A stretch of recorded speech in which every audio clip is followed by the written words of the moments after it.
राष्ट्रवादी काँग्रेसला रामराम केलेले दीपक केसरकर यांनी आज शिवसेना पक्षप्रमुख उद्धव ठाकरे यांच्या उपस्थितीत शिवसेनेमध्ये प्रवेश केला। त्यांच्यासोबत माजी आमदार शंकर कांबळी, दोडामार्गचे सुरेश दळवी, सिद्धिविनायक ट्रस्टचे अध्यक्ष सुभाष मयेकर तसंच शहरातील राष्ट्रवादी काँग्रेसचे नगरसेवक, वेंगुर्ल्यातले राष्ट्रवादी काँग्रेसचे नगरसेवक, जिल्हा परिषद सदस्य, पंचायत समिती सदस्य यांच्यासह 10,000 कार्यकर्त्यांनी शिवबंधन आज बांधून घेतलाय। दीपक केसरकरांनी यावेळी नारायण राणेंच्या एकाधिकारशाहीवर जोरदार टीका केली। विधानसभा निवडणुकीच्या पार्श्वभूमीवर या घडामोडी होत असल्याने केसरकरांमुळे वाढलेली राष्ट्रवादीची ताकद जी आहे ती घटणार आहे। आता ताकद शिवसेनेची वाढणार आहे।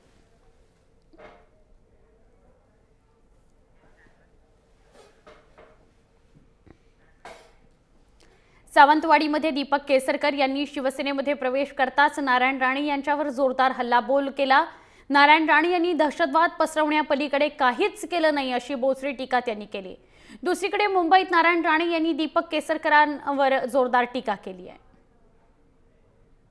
नेहमी समजतो की वाल्याचा वाल्मिकी होऊ शकतो, कारण आम्ही या कोकण भूमीमध्ये राहतो, ही साधू संतांची भूमी आहे, परंतु या वाल्याचा वाल्मिकी कधी होऊ शकला नाही। मी सुद्धा असा प्रयत्न केला त्यांच्यावर काम करून बघावं, कदाचित हे सुधारले असतील, परंतु आज एक अशी म्हण आहे, गुजरातीमध्ये अशी म्हण आहे की राजा व्यापारी आणि प्रजा भिकारी, तशी परिस्थिती साहेब यांनी या सिंधुदुर्ग जिल्ह्याची करून ठेवलेली आहे। यांनी धंदा करायचा या ठिकाणी, लोकांच्या जमिनी बळकवायच्या आणि आमच्या लोकांना गरीब ठेवायचं, ही यापुढे चालणार नाही। हे येतात इथं आमच्यावर टीका करतात। साहेब माझ्या घराण्याला 3 पिढ्यांची परंपरा आहे, त्याच्यामध्ये माझ्या आजोबांकडे सुद्धा 2,000, 3,000 कामगार काम करत होते।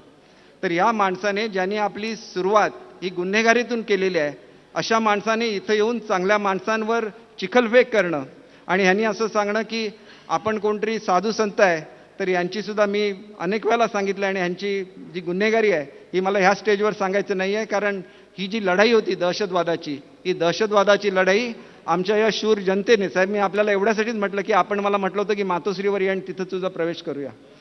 मला एक आभार मानायचे होते माझ्या ह्या सर्व मतदारांचे की ज्यांनी दाखवून दिलं की आम्ही कुठल्याही परिस्थितीमध्ये गुन्हेगारी सहन करणार नाही। आम्हाला शांतता पाहिजे, आम्हाला विकास पाहिजे आणि त्या विकासाची लढाई या माझ्या मतदारांनी लढलेली आहे। मुद्दा असा आहे, हा कोण केसरकर सावंतवाडी सोडलं त्याचं काय मला सांगा।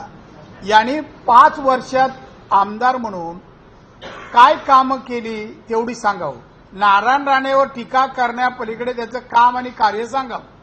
हा आमदार म्हणून फेल्युअर गेला म्हणून पक्ष बदलला। आज उद्धव ठाकरेंची भाषण चालू आहे, प्रचंड सभा आहे 1200 लोकांची। बघा मंडप बघा ना, मी आता खुर्च्या तिथून मंडपवाल्याला फोन केला, किती खुर्च्या ठेवल्यास? तो बोलतो मी 1500 ठेवल्या होत्या, 300 मला काढायला लावल्या। आता चिखलामुळे काढायला लावल्या का माणसं नाही हे तुम्ही विचारा, मी म्हणत नाही ते।